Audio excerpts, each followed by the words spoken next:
प्रणाम। बहुत स्वागत है आपका उस कार्यक्रम में जिसका नाम है हे प्रभु आनंद दाता।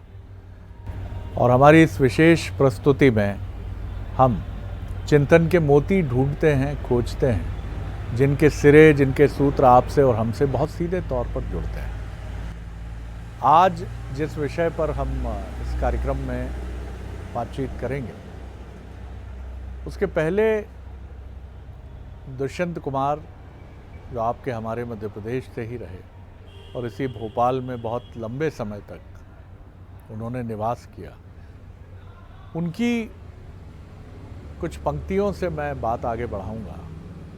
दुख को बहुत सहेज कर रखना पड़ा हमें, दुख को बहुत सहेज कर रखना पड़ा हमें, सुख तो किसी कपूर की टिकिया सा उड़ गया, लेकर उमंग संग चले थे हंसी खुशी, पहुंचे नदी के घाट तो मेला उजड़ गया। जीवन में दुखांत सुखांत ये दोनों पक्ष चलते हैं, लेकिन कई बार ये दुख का तथाकथित जो पक्ष है, मैंने जीवन में अपने कई मित्रों को और कई ऐसे परिचितों को मैं जानता हूं जिन्होंने बहुत अच्छा जीवन जिया, लेकिन उनसे बात होती है तो पीछे सिर्फ अफसोस ही नजर आता, ये ना कर पाए, अच्छे पिता ना हो पाए। उनका फला साहब जो हमारे मित्र हैं, उनका बेटा आईएएस हो गया क्योंकि वो समय देते थे। मेरा जॉब ऐसा था कि मैं ना कर पाया। न पत्नी को शिकायत है, न बच्चे को शिकायत है, लेकिन वो शोक में ऐसे डूबे हैं कि हम न कर पाए, हम जैसा सोचते थे वैसा ना कर पाए।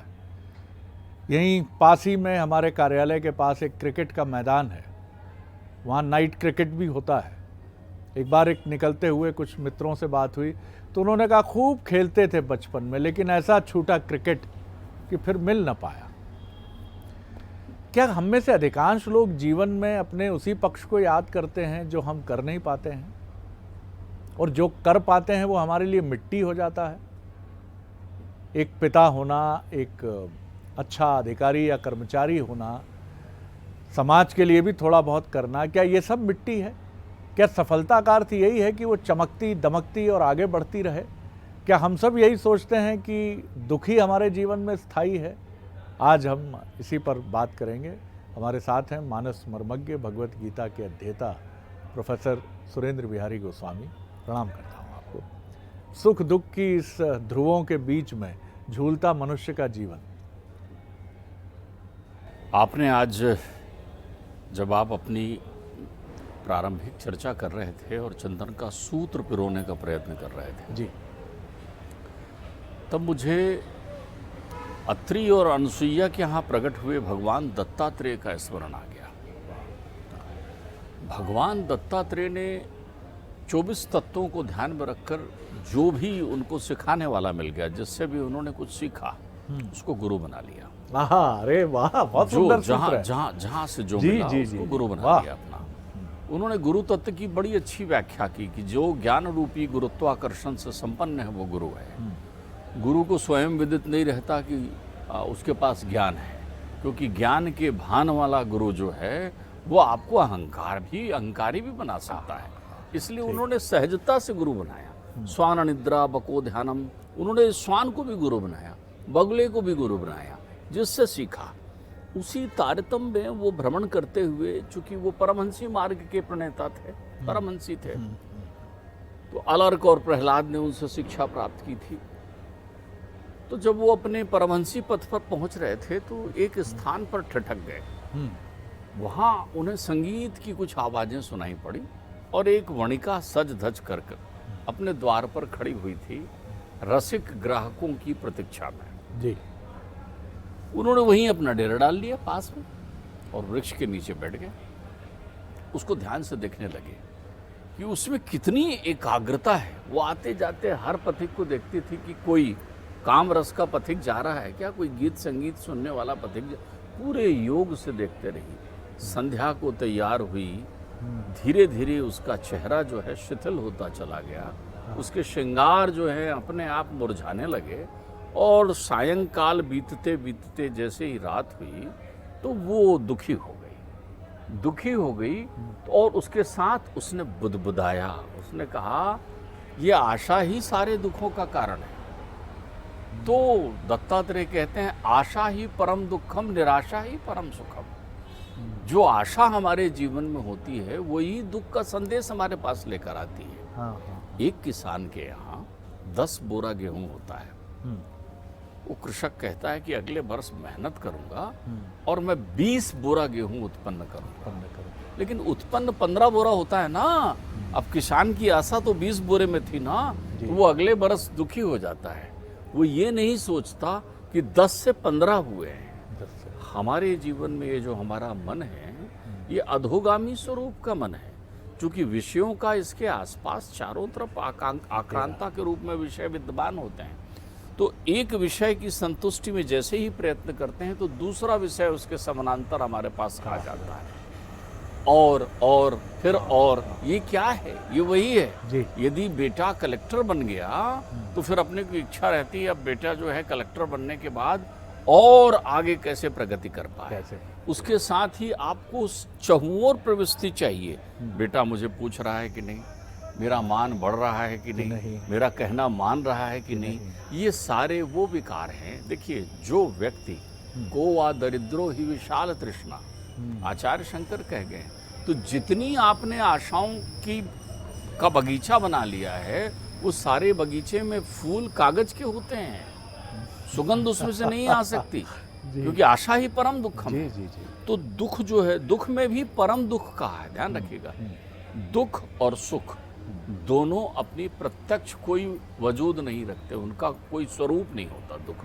ये आपकी अनुभूति के आधार पर होता है।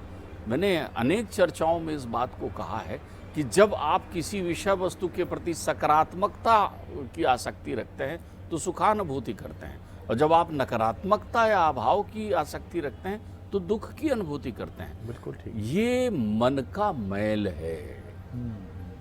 जितना आप, जब भी आपको ऐसा लगे कि बहुत क्षोभ में है, बहुत दुख में है, बहुत पश्चाताप है, बहुत पुराने अतीत याद आ रहे हैं, तो आप समझ लेना आपका मन स्वस्थ नहीं। आप तत्काल वहाँ से उठ जाइए, क्योंकि अगर नकारात्मकता में आ गया तो आप बहुत दीन का अनुभव करने लगेंगे।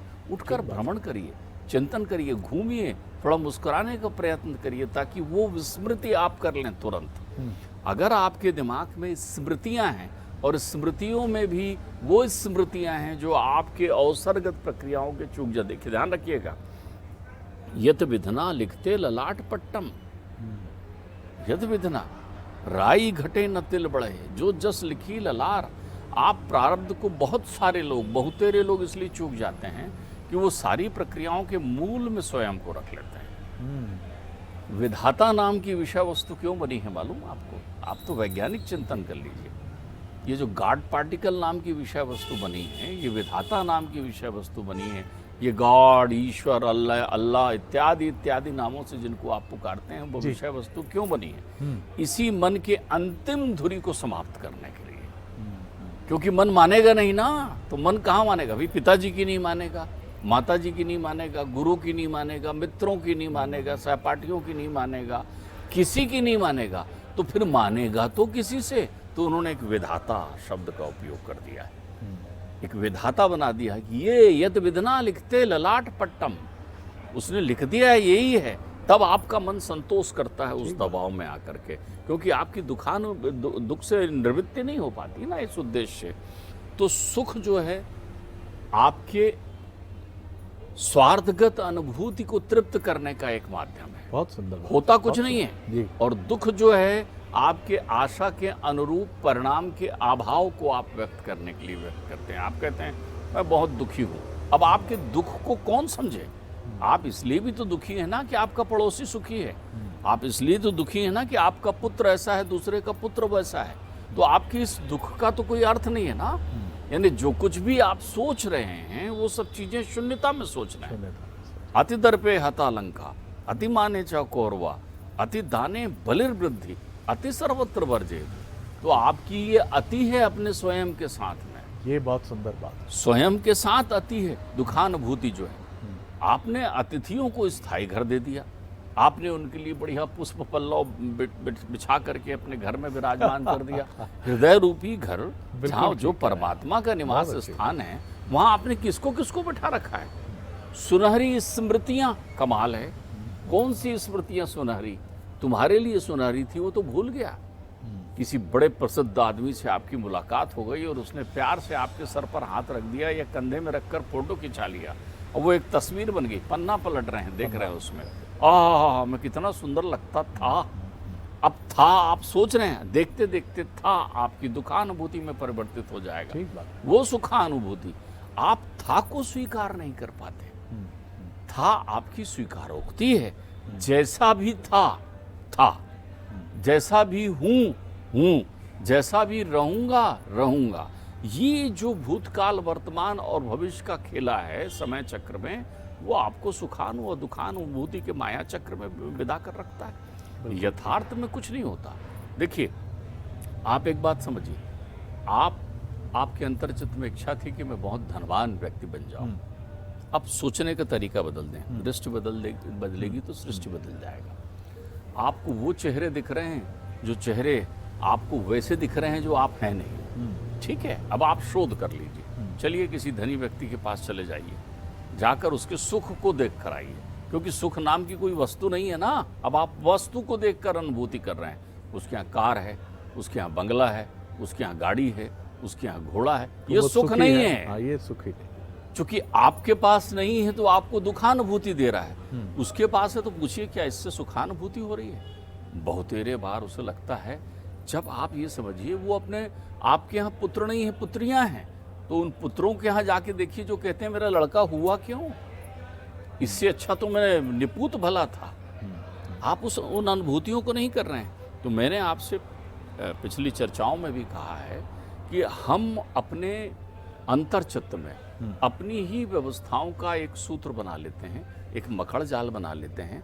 वास्तव में वो हमारी बनाई हुई व्यवस्था होती है, हमारी मनोअनुभूति के लिए होती है। दुख से मुक्त होना है तो एकांत में मत रहिए, दुख से मुक्त होना है तो एकांत में मत रहिए, और सुख की अनुभूति करना है तो भीड़ में अकेले हो जाइए।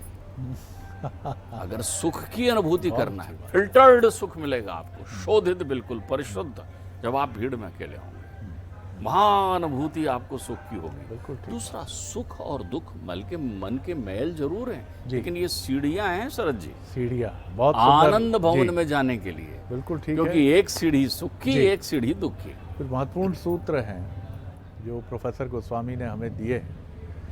पहला तो ये कि सुखानुभूति और दुखानुभूति जैसा स्पष्ट है कि यह अनुभूति है, यानी कई बार जीवन में कुछ घटा नहीं है, लेकिन वो आपके दुख का कारण है, आपके सुख का भी कारण हो सकता है।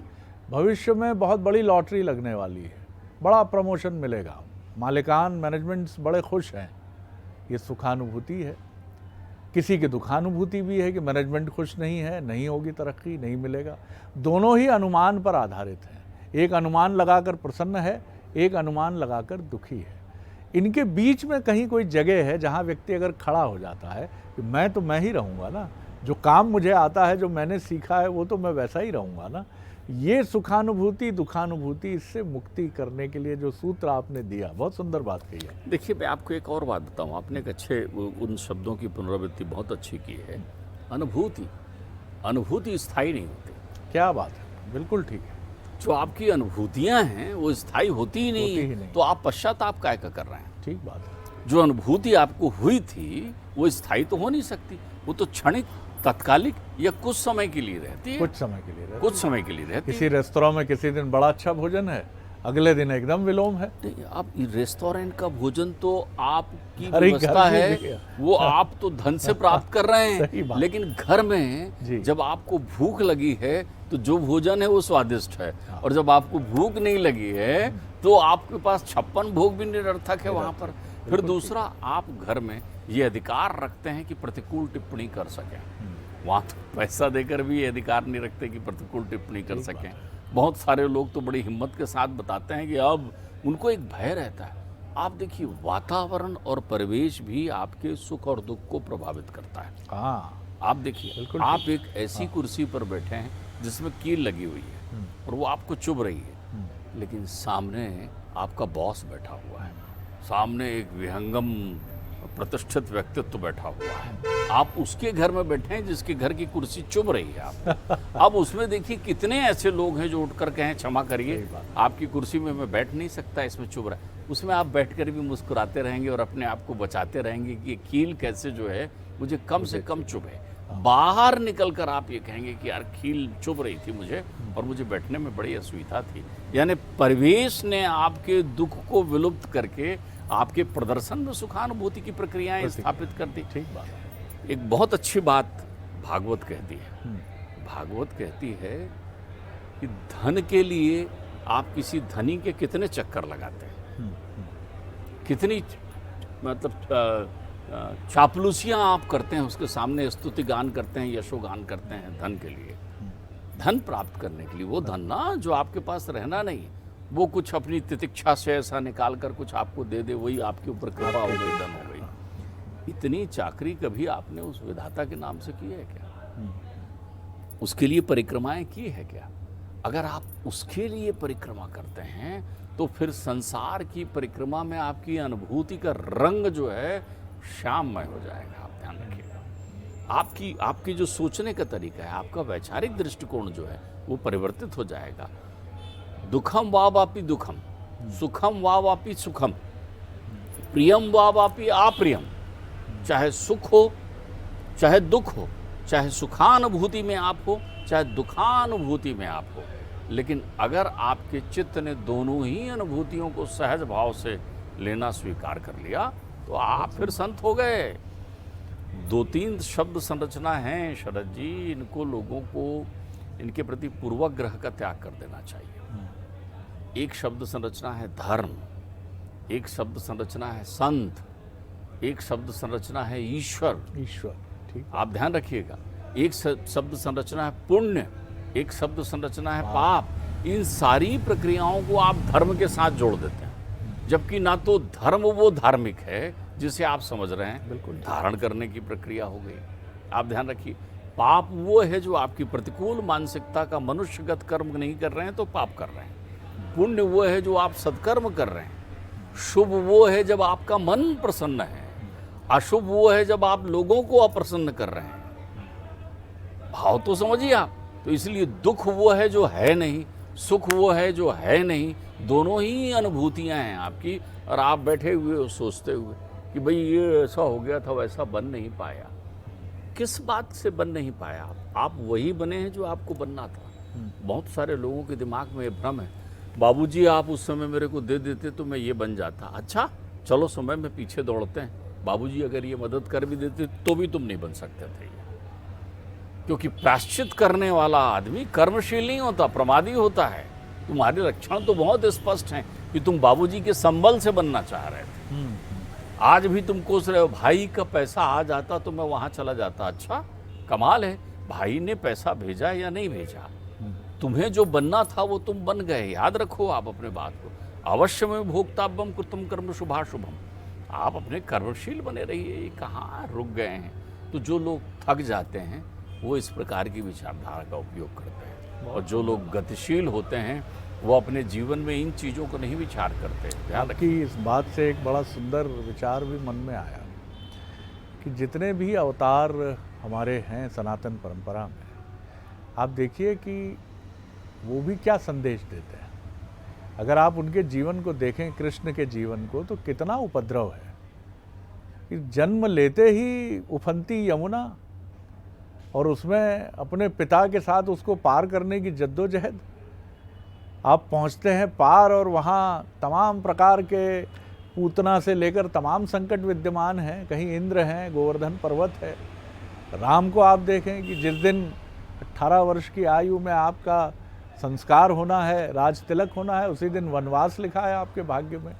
लेकिन ये दोनों अवतारी पुरुष सुख और दुख के बीच खड़े रहते हैं, पीड़ा से भी भरते हैं, लेकिन पीड़ा को लेकर किसी को कोसते नहीं हैं। फिर खड़े होते हैं, युद्ध के लिए या संघर्ष के लिए उद्यत होते हैं, आगे बढ़ते हैं, जीतते हैं, लेकिन न दैन्यम न पलायनम। जी देखिए, आप एक बहुत अच्छी बात कर रहे थे, उसमें से एक सार तत्व तो समझिए। जी, कृष्ण के जीवन में इतना कष्ट आया, ये तो हम चिंतन में व्यक्त कर रहे हैं ना। कृष्ण ने कभी कहा कि मेरे जीवन में दुख का वो कितना क्षण था जब मेरी माँ परेशान हो रही थी, ठीक बात। और कैसे मेरे जीवन में सुख के दिन थे जब मैं वहाँ माखन चुरा रहा था। वाह। कृष्ण ने तो कभी नहीं कहा, कभी नहीं कहा। राम ने कभी नहीं कहा कि आहा कितना अच्छा था कि जब मेरा राज्याभिषेक होने वाला था, राम राम राम, कब मैं सीता के हरण के बाद मुझे कितना दुख हुआ।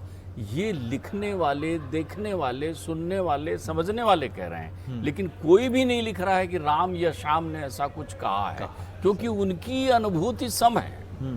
उनकी अनुभूति सबसे बड़ी तो शिक्षा यही लीजिए ना कि जब प्रभु सत्ता से संपन्न आप हों तब भी वैसे ही रहें, और जब विपन्नता की आंधी हो तब भी वही वैसे ही रहें। आप वही स्थिति में रहें। यही सबसे बड़ा सूत्र है प्रोफेसर गोस्वामी जी ने जो हमें दिया है कि विपन्नता और संपन्नता के बीच समभाव, यही व्यक्ति को खुद को कोसने से भी बचाता है, या कई बार आत्माभिमान से भरकर कुछ वितंडावाती होने की तरफ भी जाने से रोकता है।